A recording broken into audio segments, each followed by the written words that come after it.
Hechos 28. Estamos en el libro de Hechos, el último capítulo en Hechos.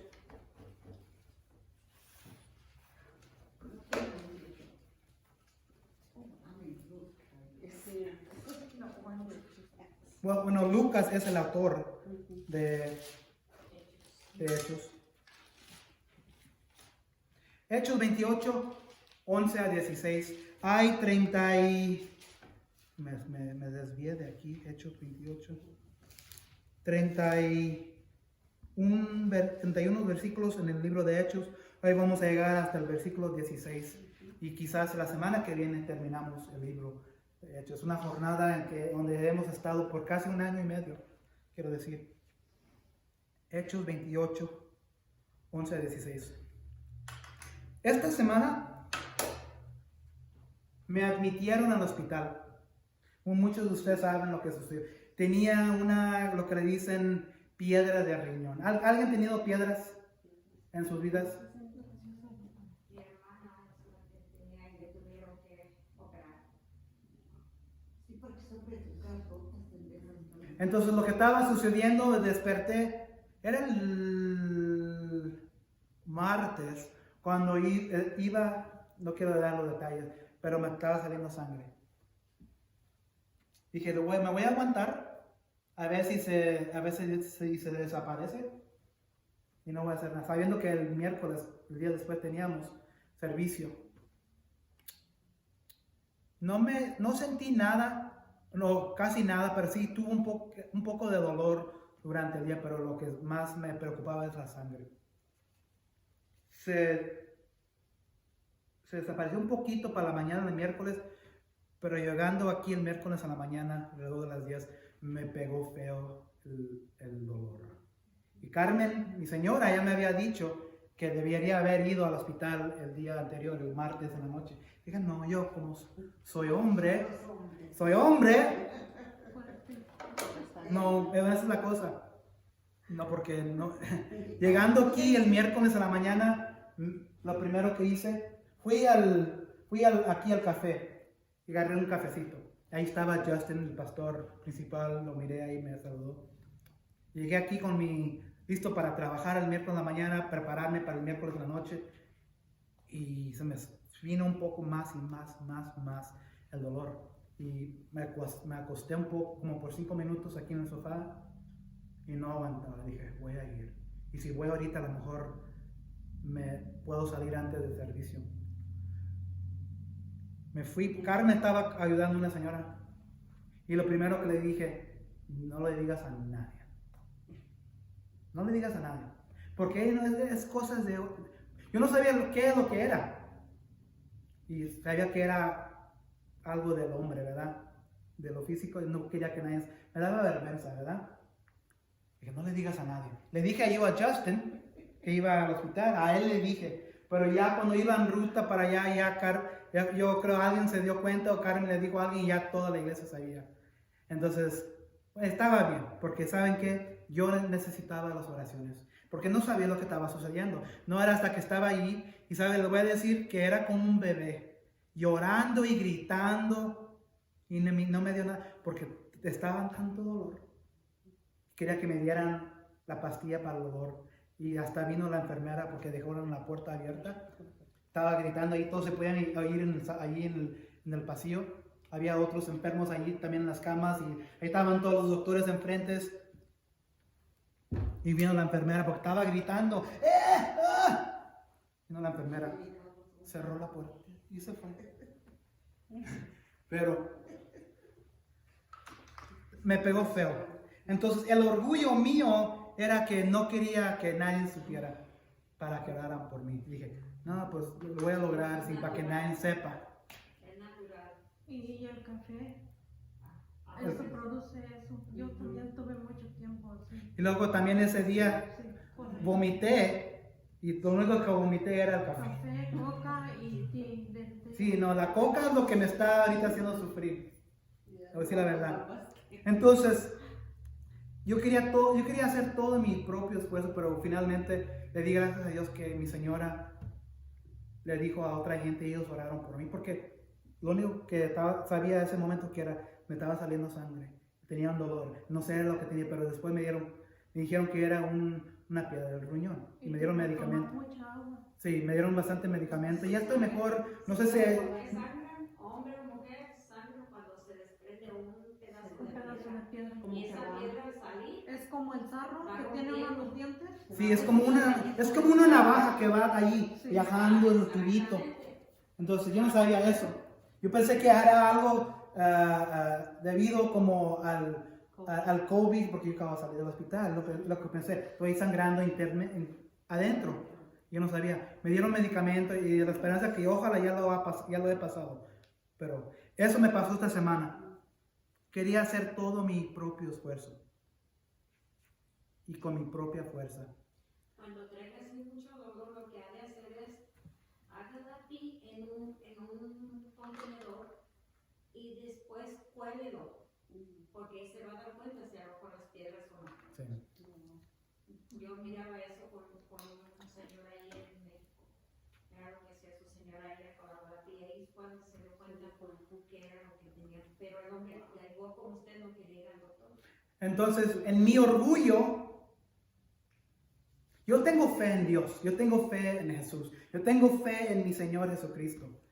Pero muchas veces, en vez de ir a la gente amada mía, la iglesia, para que ellos oren por mí, yo no quiero que ellos sepan, porque yo lo puedo hacer en mi propio esfuerzo. Ese es mi orgullo. Entonces, No quiere que lo miremos de él. sí, entonces No va a poder.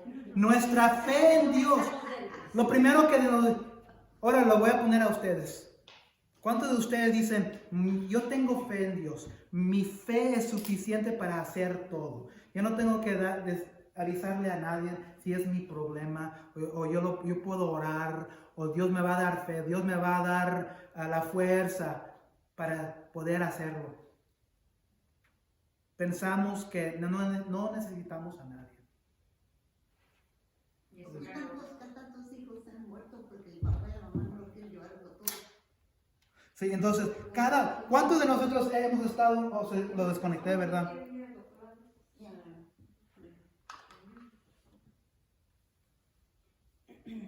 Cada uno de nosotros hemos estado en ese escenario donde no queremos que la gente se dé cuenta, porque nosotros lo podemos hacer. Yo tengo fe suficiente en Dios.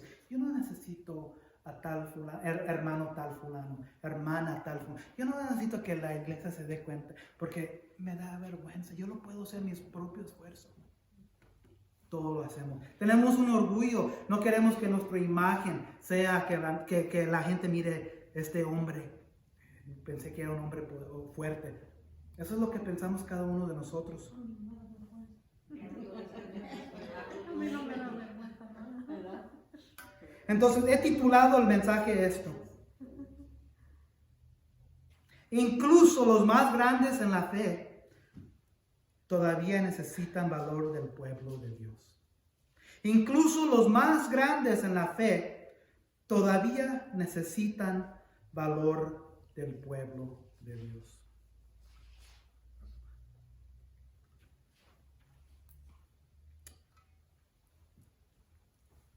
En Hechos 23:11, Pablo estaba... bueno, nomás voy a leer este, pero si quieren voltear ahí. En Hechos 23:11, Pablo lo acaban de arrestar. Y el siguiente día, esa noche, la gente judía construye un plan para matarlo en viaje a Cesarea. Dios esa noche le da una visión y le dice, a la noche siguiente se le apareció el Señor y le dijo, ten ánimo, porque como has testificado fielmente de mi causa en Jerusalén, así has de testificar también en Roma. Entonces Dios a Jesucristo le apareció esa noche y le dio ánimo. así nosotros le damos también ánimo. Sí, entonces Pablo ya ha estado en ese escenario. Y hoy lo que vamos a mirar de nuevo, que él lo va a necesitar. Pero no va a ser Dios, va a ser la iglesia. Y va a ser a gente que él no ha conocido. pero son hermanos y hermanas de la fe. Pablo ya ha estado en varios consejos. Ya han conspirado contra él para matarlo en ruta a otro pueblo. Ha sido prisionero y ha sido olvidado por 2 años después del cambio de un gobernador a otro. Porque estaba esperando un juicio, estaba esperando un consejo del gobernador. Se fue el gobernador, se olvidó, se quedó ahí por 2 años. Vino otro, ahí duró 2 años olvidados. Ha sido acusado de ser un terrorista. Y luego, después de todo, lo enviaron como prisionero en un barco con otros 275 hombres en ruta a Roma. Casi muere en el barco. En un naufragio. ¿Cómo se dice? ¿Naufragio? Naufragio. Casi muere. Casi se hunde el barco. Apenas sobrevive. Dios se le había aparecido otra vez de nuevo diciéndole, ninguno de los prisioneros, de las personas, capitán, se van a morir. Pero casi muere, pero no muere. Para agregarle más, después de levantarse y a ir en la isla buscando leña, le muerde una víbora venenosa. La semana pasada miramos eso. Y los isleños piensan que va a morir porque ellos creían en dioses, que había un dios que se llamaba Justicia, y esa diosa que se llamaba Justicia era una diosa que decía, si algo malo te pasa es que porque lo merecías o eras culpable de hacer algo malo. Y como Pablo era un prisionero, los isleños pensaron, no, pues escapó el naufragio, pero ahora como fue morido por la víbora, ha de haber sido culpable. No murió. De hecho, no nomás sobrevivió, nada le pasó. Entonces pensaron que era un dios. Y en ese momento había el encargado, el gobernador de la isla, que su padre estaba enfermo y lo trajo a su padre a él y lo sanó. Luego los isleños se dieron cuenta de eso y trajeron sus enfermos y él los sanó también a ellos. Y es ahí finalmente en versículo 10 del capítulo 28, la semana pasada, donde dice, nos colmaron de muchas atenciones y nos proveyeron de todo lo necesario para el viaje. Acuérdense que el barco se había casi destruido y los isleños y el gobernador les ayudó a juntar todos los prisioneros y de ahí abarcaron de nuevo. Entonces, lectura es Hechos 28, 11 a 16. Vamos a leer. Al cabo de 3 meses en la isla, zarpamos en un barco que había invernado allí. Era una nave de Alejandría que tenía por insignia a los dioses Dioscuros. Hicimos escala en Siracusa, donde nos quedamos 3 días. Desde ahí navegamos bordeando la costa y llegamos a Regio. Al día siguiente se levantó el viento del sur y al segundo día llegamos a Puteoli. Allí encontramos a algunos creyentes que nos invitaron a pasar una semana con ellos. Y por fin llegamos a Roma. Los hermanos de Roma, habiéndose enterado de nuestra situación, salieron hasta el foro de Apio y 3 tabernas a recibirnos. Al verlos, Pablo dio gracias a Dios y cobró ánimo. Cuando llegamos a Roma, a Pablo se le permitió tener un domicilio particular con un soldado que lo custodiara. Si ustedes tienen la Reina Valera o la Biblia de las Américas, quizás en el versículo 16 le agregan un pedazo más donde dice que el comandante les entregó los prisioneros al encargado, pero en mi Biblia aquí no dice, quizás el de ustedes dice algo así. Pero el mío dice, cuando llegamos a Roma, al versículo 16, a Pablo se le permitió tener su domicilio particular con un soldado que lo custodiara. A los otros prisioneros, el comandante, el capitán, los entregó al encargado ahí. Incluso los más grandes en la fe todavía necesitan valor o ánimo del pueblo de Dios. Entonces, Pablo regresó a Jerusalén después del tercer viaje misionero, sabiendo que lo iban a acusar, sabiendo que lo odiaban, sabiendo que lo iban a arrestar y lo iban a tratar de matar. Aquí en Cesarea comenzó el viaje a Roma. Boom, boom, boom, boom, boom.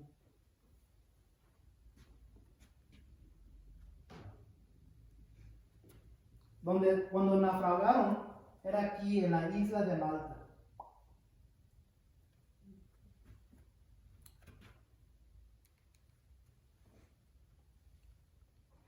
Al cabo de 3 meses en la isla, zarpamos en un barco que había invernado allí.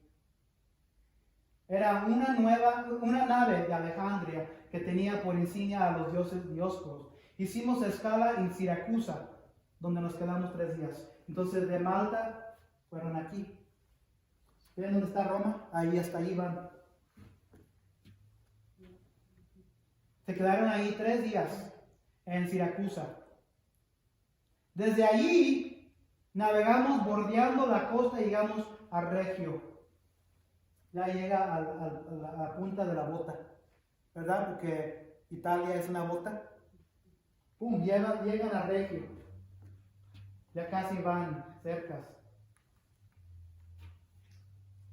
Al día siguiente se levantó el viento del sur. El viento viene de abajo del sur. Y al segundo día llegamos a Puteoli. Ya casi van a Roma. Desde acá comenzaron el viaje que Pablo tomó. No era el viaje que él pensaba. Pero cuando Jesús le dijo en 23:11,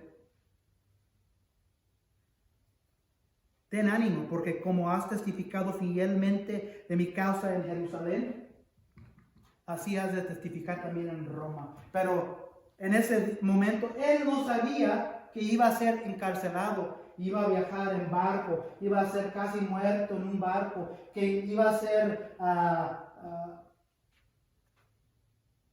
mordido por una víbora venenosa. Él no pensaba que al llegar a Roma iba a significar que él iba a tomar ese tipo de jornada. Pero fue lo que sucedió a Pablo.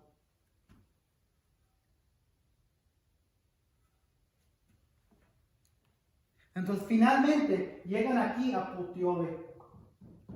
Acuérdense que el cristianismo comenzó aquí en Jerusalén. ¿Se acuerdan el día de Pentecostes? ¿Qué es lo que sucedió el día de Pentecostes? Hablaron en diferentes idiomas que los que estaban ahí no entendían. O entendían, pero estaban hablando. Cuando escuchaban los diferentes idiomas, ellos entendían. Ese día de Pentecostés había muchos del Imperio Romano visitando a Jerusalén para la celebración de Pascua. Incluso había romanos ciudadanos de Roma. Cuando sucedió el día de Pentecostés, cuando vino el Espíritu, muchos creyeron en Jesucristo. ¿Se acuerdan que Pedro se levantó? Dice, no, estamos borrachos. Es muy temprano, de las 9 de la mañana, todavía no tomamos hasta. Pero no estamos borrachos. Estamos predicando a Jesucristo que ustedes mismos crucificaron. Que fue escrito en las Escrituras.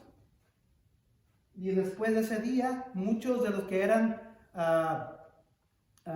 peregrinos de otras naciones se regresaron, incluso Roma. Allí, en Puteoli, allí encontramos a algunos creyentes que nos invitaron a pasar una semana con ellos. Y por fin, entonces, aquí en Puteoli, acuérdense que Pablo nunca había ido a Roma. Él ya tenía como 3 años que había escrito una carta a los romanos. Entonces, la carta que tenemos aquí en la Biblia de los romanos es la misma carta que les envió aquí a Roma. Entonces, ellos sabían de Pablo. Él era como hoy si tenemos a alguien que seguimos como un artista, o un autor de un libro que lo seguimos, o un predicador, un pastor que seguimos fielmente porque ellos tienen la verdad en su ser. Ellos sabían de Pablo, porque ellos ya habían recibido la carta de los romanos, sabían de... Entonces Pablo llega aquí a Puteoli, se dan cuenta la gente, los creyentes de Roma que él nunca había conocido.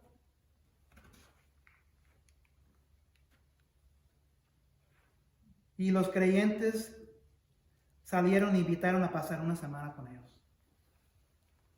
Y por fin, después de reunirse con ellos, llegaron a Roma. Finalmente llega a la destinación de Roma. Ya después de pasar tantas pesadillas.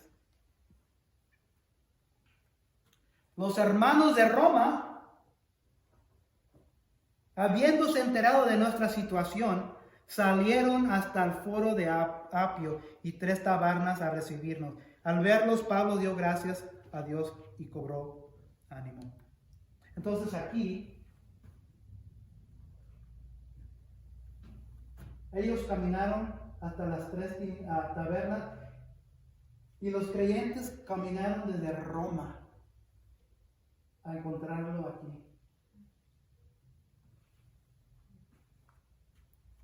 60 millas era la diferencia, algo así.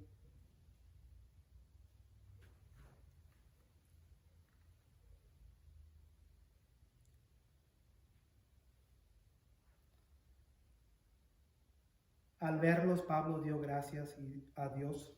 No sé por qué se paga. Está. Como que está haciendo paso con tanto, ¿verdad? Sí.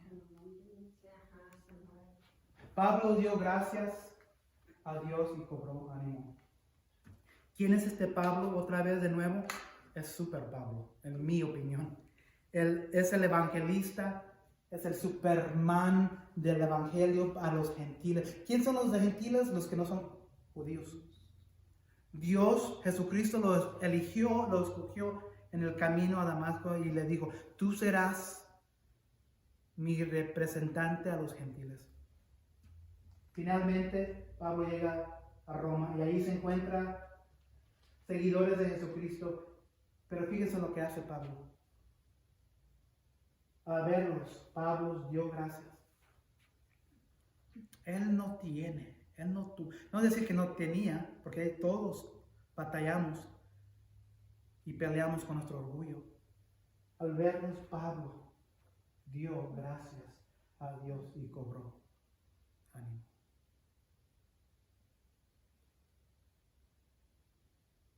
Muchas veces, sabiendo que algo se va a presentar enfrente de nosotros, una situación, una tormenta, sabemos que el doctor nos va a decir algo sobre nuestros cuerpos. Vamos a ir al doctor y estamos pensando, ¿qué me van a decir? O sabemos que tenemos un familiar que está haciendo esto y esto. O estamos quizás peleando o batallando en nuestros matrimonios. Pónganle ahí, etcétera, etcétera. Sabemos que vamos a enfrentar un problema. El problema que tiene Pablo enfrente de él, el que él todavía tiene que enfrentarse enfrente del César, el rey de Roma. Todavía es él un prisionero. ¿Se acuerdan que lo acusaron de ser un rebelde de Roma, tratando de cambiar la ley de Roma? Eran puras mentiras. Él lo único que estaba haciendo era que estaba predicando a Jesucristo como el rey de los judíos. Pero los judíos religiosos lo tomaron y lo voltearon para decir que él quería voltear el gobierno de Roma, diciendo que había otro Dios, otro rey. Y para los romanos, ¿quién era el único rey? El César. El César. Sí. Lo acusaron de eso y eso no era cierto. También era porque él dijo que íbamos a resucitar y todo eso. También por eso. Entonces, sabiendo que a Pablo iba a estar enfrente del César, le iban a acusar y quizás estaban en sus últimos momentos, no sabiendo cuánto más iba a durar, Pablo dio gracias cuando vio a sus hermanos, dio gracias a Dios y cobró ánimo. Lo necesita. El super Pablo puso su orgullo, puso su orgullo a un lado. En vez de decir, no, yo puedo con esto. Yo he tenido suficiente fe para sobrevivir un naufragio, para sobrevivir una mordida en una víbora venenosa. Me dejaron por muerto en las calles, pero ahí estaba mi Dios. Dio gracias a Dios cuando miró a sus hermanos y hermanas. Cuando ustedes miran a su hermano o hermana, dan gracias a Dios como familia. Cuando ven a sus hermanos y hermanas, están alrededor de su iglesia. Dos cosas. Cobró ánimo. Agarró ánimo. Agarró valentía. Pero ¿saben qué? La gente también agarró ánimo de él. Habían escuchado de este hombre que les escribió esta carta a los romanos, a ellos. Habían escuchado de este Pablo. Finalmente llega Pablo. Este Pablo, vamos a encontrarlo para decirle que lo amamos. Entonces, el ánimo corre dos caminos. Entonces, cuando ustedes están en la iglesia, no se trata de nomás tomar ánimo. A ver, ¿qué es lo que puedo agarrar de ellos? Porque yo necesito que ellos me ayuden. No estoy hablando de dinero, de eso. Pero muchas veces cuando venimos a la iglesia o cuando estamos con un hermano o hermana, necesitamos el apoyo, ¿verdad? Entre uno y otros. Pero ¿saben qué? No vengan nomás a tomar. Es bueno tomar, agarrar ánimo de algo. Pero también, aunque yo sea pastor, yo aquí unas veces vengo los domingos y yo necesito de ustedes. Yo necesito que ustedes me vean a mí. Yo sé que cuando me miran a mí, ven un pastor, o ven un líder religioso, o ven a otra hermana, otro hermano, y dicen, ese hermano sí, él está cercano a Dios.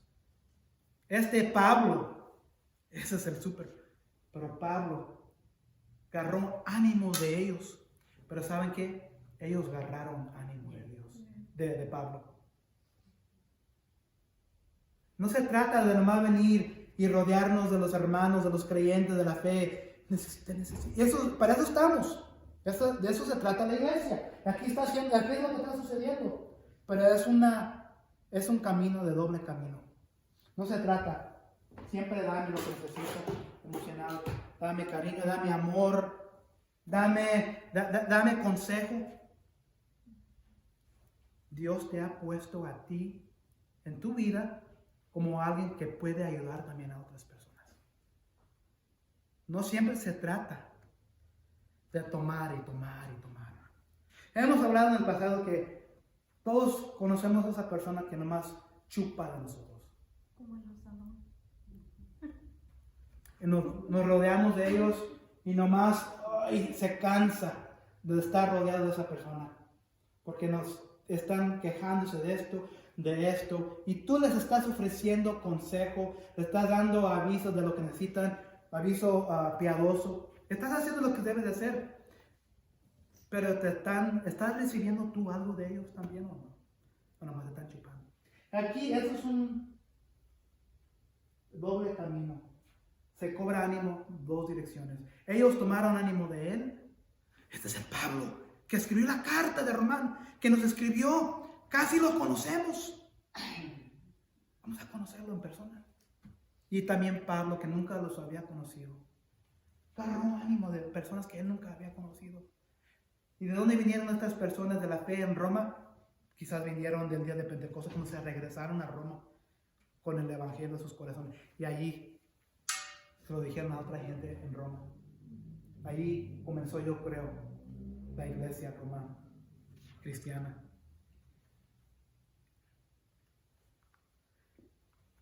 Cuando llegamos a Roma, finalmente llegan a Roma, a Pablo se le permitió tener su domicilio particular con un soldado que lo custodiara.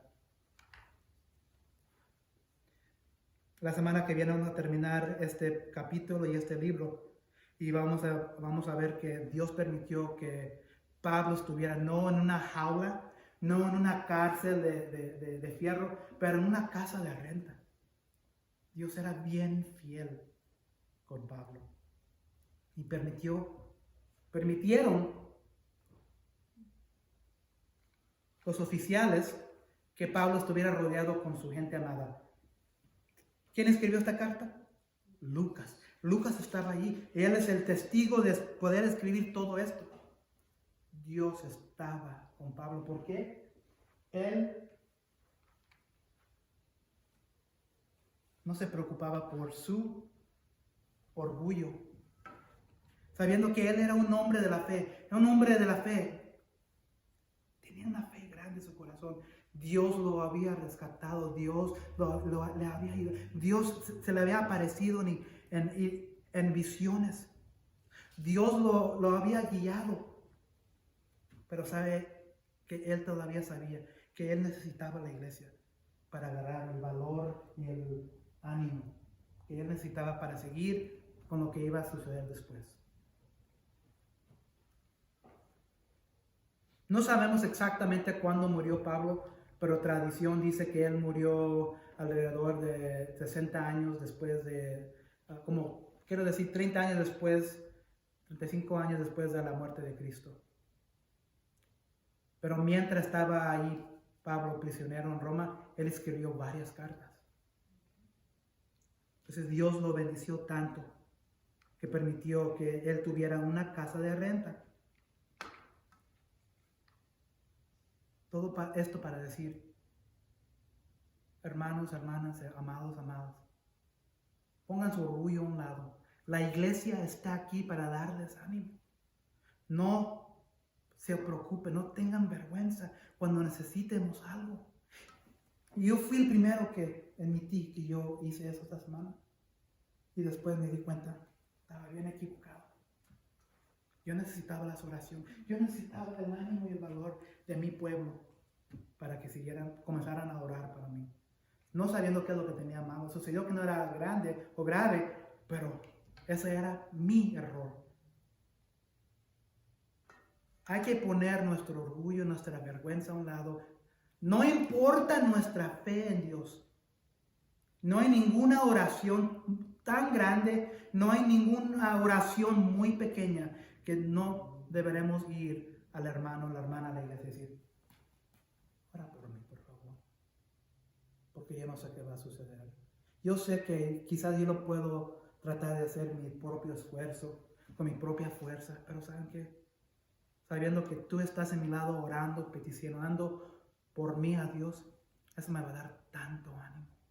Sabiendo que alguien está orando por mí, sabiendo que Dios va a recibir las peticiones que yo necesito para porque Pablo se iba a enfrentar al César, al rey de Roma, y él necesitaba eso. Él podía haber dicho, no necesito, yo puedo hacerlo. Dios está conmigo. Dios está con cada uno de nosotros, pero todavía necesitamos la iglesia para eso. Y hemos estado hablando de la iglesia no adulterada. Eso es la iglesia no adulterada. Eso es lo que debe de ser la iglesia. La iglesia se debe de ver como un cuerpo. Cuando me duele la mano, la otra mano agarra algo, alcohol, un curita y se la pone a la mano. Cuando me duele la cabeza, los pies van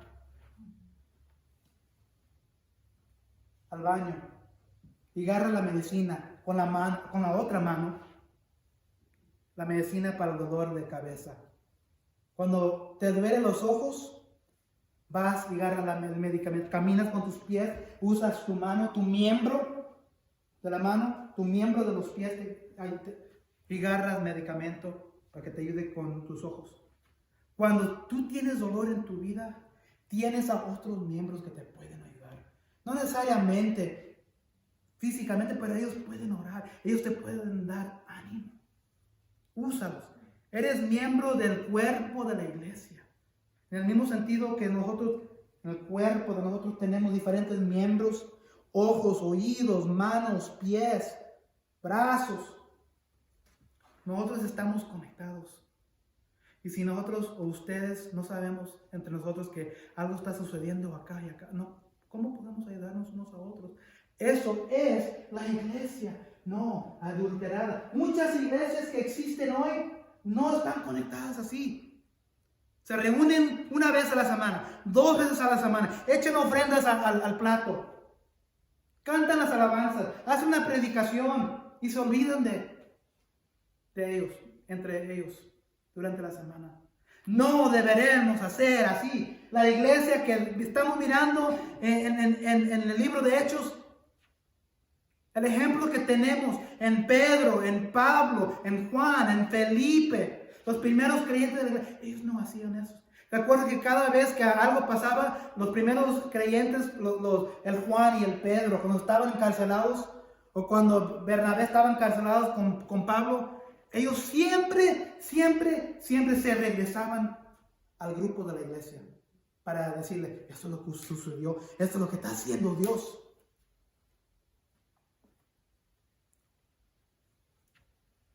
No deberemos permitir que lo que sucede en otras iglesias suceda en nuestra iglesia. Hoy estoy hablando ahorita en este momento de iglesia bíblica, ¿no?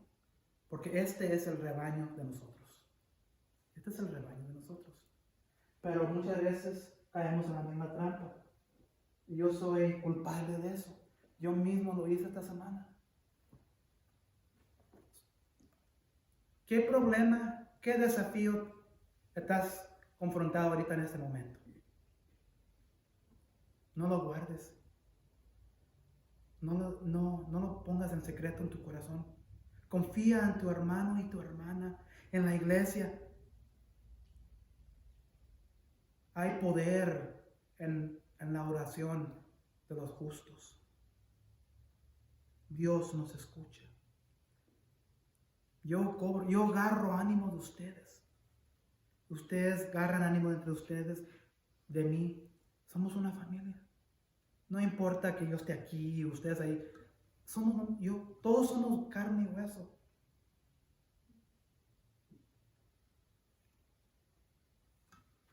Esa es la iglesia. Eso es lo que deberemos de hacer. Y ese es el problema que tienen muchas iglesias. Y eso existe en todas las iglesias. Pero en el mensaje de hoy, lo que hizo Pablo, el super Pablo dio gracias. Y cobró ánimo. Agarró valor de ellos. Padre Celestial, gracias por este pasaje. Gracias que en estos últimos versículos de este libro de Hechos podemos ver poderosamente todavía cómo debe de ser la iglesia. Padre, la iglesia son miembros, es gente con corazones, con vidas, con sentimientos, con desafíos, con problemas, con tormentas. Tenemos vidas físicas, tenemos vidas espirituales. Hay cosas que pasan en cada una de nuestras vidas que no deberemos esconder entre la familia tuya, Padre. Quita ese orgullo, quita esa soberbia de nuestras vidas que nos dice, yo puedo, porque les voy a decir, me va a dar vergüenza. No es nada, yo puedo. Eso no es la iglesia. Aquí no hay